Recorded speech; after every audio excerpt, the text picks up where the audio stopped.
Hello friends, welcome back to my channel catch with Shalini. तो आज की वीडियो जो है वो है हरिताली का व्रत हमने कैसे मनाया।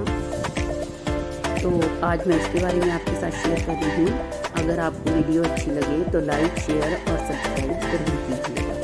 तो जैसा कि मैंने आपको बताया था कि सबसे पहले तो हम जो है हरिताली का व्रत की घर में भी पूजा करते हैं। तो इस तरह से मैंने भगवान जी की फ़ोटो लगा करके उसमें सामने एक थाली रख के जो था वो तैयारी कर रखी थी। फिर उसके बाद जो है वो हम गए जहाँ हम जो मिट्टी के बने होते हैं शिव पार्वती, तो वहाँ पर हम पूजा करने के लिए जाते हैं। तो ये देखिए सामने आपको दिखाई दे रहे होंगे शिव पार्वती, गणेश और शिव परिवार पूरा बनाया गया है और बहुत ही सुंदर तरीके से सजाया हुआ है। ये दीदी हैं जिनका नाम है किरण। तो पहले इनके जो सासू माता थे वो इस काम को करते थे और ये उनका हाथ बटाते थे, लेकिन जब वो नहीं रहे तो उसके बाद जो है वो इन्होंने इस काम को अकेले ही करना शुरू किया। तो मैंने दीदी से पूछा कि दीदी इतने सारे जो आप खिलौने ये इस तरह से बनाते हैं तो आपको कितना समय लगता है। तो दीदी कहते हैं कि पहले तो इसकी मिट्टी बनानी मुश्किल होती है, लेकिन जब मिट्टी बन जाती है तो मैं हर एक दिन 2 या 3 खिलौने ऐसे बनाती हूँ और वो कम से कम पूरा 1 महीना जो है वो इस काम में लगता है, क्योंकि अकेले करना होता है। तो पहले इनको बनाना है, फिर सुखाना है, फिर इनको सुंदर सुंदर रंगों से सजाना है, तो समय तो लगता ही है। तो फिर हम जो हैं फिर हमने वहीं पर जो है वो भगवान जी की पूजा की और यहीं पर हम जो भी घर में अपने से जो बड़े होते हैं उनको जो भी हमने देना होता है उसको हम साथ लेकर जाते हैं और भगवान जी से लगाकर उसको लाते हैं, घर लाते हैं और फिर अपने से बड़ों को उनको देते हैं। और यही कामना करते हैं कि हर साल हम इस हरिताली का व्रत को इसी तरह मनाएं और भगवान जो है हमारे परिवार में खुशियाँ बनाए रखे। तो हमने यहाँ पर जो है पूजा की और फिर बारी बारी से लोग आ रहे थे और पूजा कर रहे थे।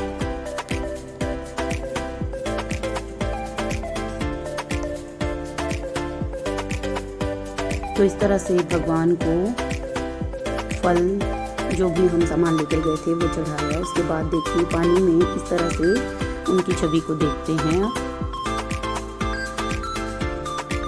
और इस तरह से परिक्रमा करके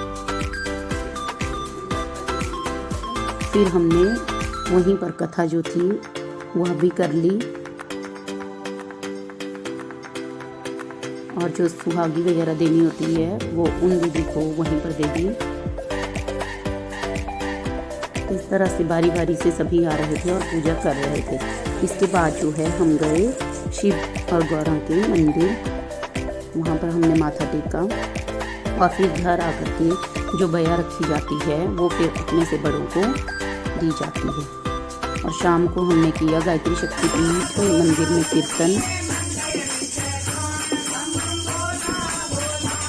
तो पूरा दिन किस तरह निकल गया कोई पता ही नहीं चला। तो इस तरह से देखिए यहाँ भगवान हनुमान,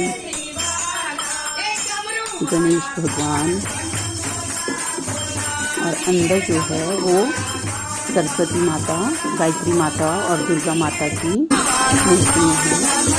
तो इस तरह से हमने सबने कीर्तन का आनंद लिया। गाने वालों ने गाया, डांस करने वालों ने डांस किया और फिर आरती होने के बाद शाम को हम अपने चले। मंदिर में भी शिव पार्वती की स्थापना की गई थी।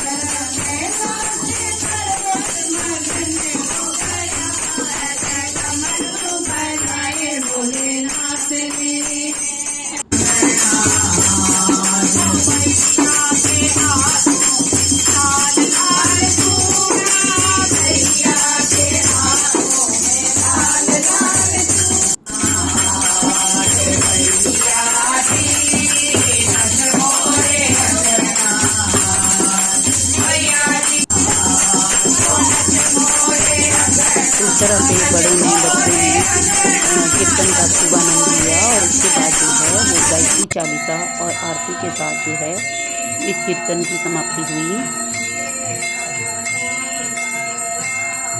तो फ्रेंड्स, आपको मेरी वीडियो कैसी लगी कमेंट बॉक्स में लिख के ज़रूर बताइएगा। और जो इस व्रत को नहीं करते हैं वो इस व्रत को ज़रूर कीजिएगा, क्योंकि यह अखंड सौभाग्य का व्रत है। तो इसको मुझे नहीं लगता कि छोड़ना चाहिए। करना इतना कठिन नहीं है। अगर आप इसकी कथा पढ़ते हैं तब तो उसमें बहुत कुछ लिखा गया है, लेकिन फिर भी अगर आप एक टाइम जो है फलहार लेकर के इस व्रत को करते हैं तो भी पूर्ण फल जो है वो प्राप्त किया जा सकता है। तो इस साल जिन्होंने व्रत नहीं किया है वो अगले साल इस व्रत को करें और वीडियो बताएं कि आपको कैसी लगी। और जिन्होंने सब्सक्राइब नहीं किया है वो सब्सक्राइब ज़रूर करें। Thank you for watching. Ram Ram ji.